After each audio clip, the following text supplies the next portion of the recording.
Hello বন্ধুরা, তোমরা সবাই কেমন আছো? আশা করি ভালো আছো, আর আমিও খুব ভালো আছি। তো আজকে একটা রেসিপি নিয়ে চলে এলাম। তো ডিমের ঝোল বানাবো। আর ডিম আর আলুটা আমি সেদ্ধ করে নিয়েছি, দিয়ে এখন ঠান্ডা জলে দিয়ে দিলাম, দিয়ে ছাড়িয়ে নিব। তো ছাড়িয়ে নেওয়ার পর একটু চিড়ে নিবে ডিমগুলোকে, তাহলে কিন্তু মশলাটা ভালোভাবে ওর ভিতরে ঢুকে যাবে। তো দেখো এখানে আমার ডিমটা ছাড়িয়ে একটু চিড়ে নিয়েছি, আর আমি ডিমগুলো ভেজে নিচ্ছি। দেখো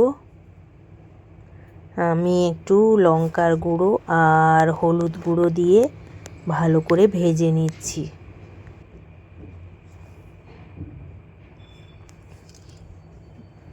তো আমি ভালো করে ভেজে নিচ্ছি। দেখো বন্ধুরা, লাল লাল করে ভেজে নিচ্ছি। তেলের মধ্যে হলুদ গুঁড়ো লঙ্কার গুঁড়ো দিলে কিন্তু কালারটা বেশ ভালোই আসে। তো দেখো এখানে আমার ভাজা হয়ে গেছে। এবার আমি ডিমগুলো তুলে নিচ্ছি একে একে, আর তারপর ওই তেলের মধ্যে একটু জিরে ফোড়ন আর একটু চিনি আর শুকনো লঙ্কা আর তেজপাতা দিয়ে ভালো করে ভেজে নিচ্ছি। তো আমি একটু পেঁয়াজটা বেশি দিয়েছি। পেঁয়াজটা বেশি দিলে একটু গ্রেভি গ্রেভি টাইপের হবে। তো দেখো আমি ভালো করে ভেজে নিচ্ছি। তারপর দেখো লবণ দিয়ে দিলাম, একটু লাল লাল হয়ে গেছে। তো লবণ দিয়ে দিলাম, তারপর থেতো করা আদা রসুন আর লঙ্কার গুঁড়ো আর হলুদ গুঁড়ো দিয়ে দিলাম। দিয়ে আমি এখন মশলাটাকে ভালোভাবে কষিয়ে নেব।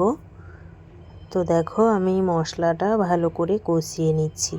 তো দেখো আমি একটু জল দিয়ে ঢাকনা দিয়ে রেখে দেব পেঁয়াজটা সেদ্ধ হওয়া পর্যন্ত। আর তারপর দেখো আমি এখানে টক দই নিয়েছি, আর দইয়ের একটা তরকারি রান্না করব। আর ওর মধ্যে একটু বেসন দিয়ে দইটা পেস্ট করে নেবে। তারপর এখানে দেখো আমার পেঁয়াজটা অলরেডি হয়ে গেছে। তো এখন আমি ডিম আর আলুটা দিয়ে দিলাম। তারপর দেখো ভালো করে আমি কষিয়ে নিচ্ছি। ভালো করে কষিয়ে কষিয়ে রান্নাটা আমি করে নেব।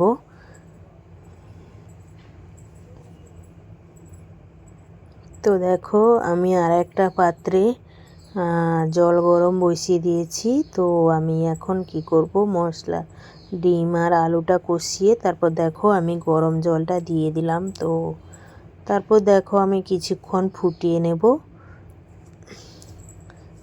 তো দেখো এপাশে আর একটা কড়াই বসিয়ে দিয়েছি, আর ওর মধ্যে একটু জিরে একটু কারি পাতা আর একটু সর্ষে ফোড়ন দিয়ে দিয়েছি। তারপর দেখো এখানে আমার ডিম ঝোলটা ফুটে গেছে, আর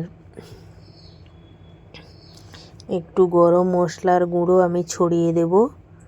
তারপর দেখো রান্নাটা আমার হয়ে গেল। আর এপাশে দেখো দইয়ের তরকারিটা ফুট চলে এসছে। তো একটুখানি ফুটে গেলে তারপর আমি নামিয়ে নেব। তো দেখো এখানে আমার হয়ে গেছে, আর ডিমের ঝোলটাও হয়ে গেছে। কালারটা কেমন হয়েছে তরকারিটা, তো তোমরা কমেন্টে অবশ্যই জানাবে তোমাদের কেমন লাগলো তরকারিটা। তো দেখো এটা কিন্তু ভাত রুটি পরোটা সবেতেই খাওয়া যাবে। তো মাখা মাখা করে করেছি। আর দেখো এখানে আমার রেডি হয়ে গেছে। তো এই ছিল আমার দুপুরবেলার মেনু, দইয়ের তরকারি আর ডিমের ঝোল। তো সবাই ভালো থাকবে, সুস্থ থাকবে, সবাই সবার পাশে থাকবে। টাটা সবাইকে।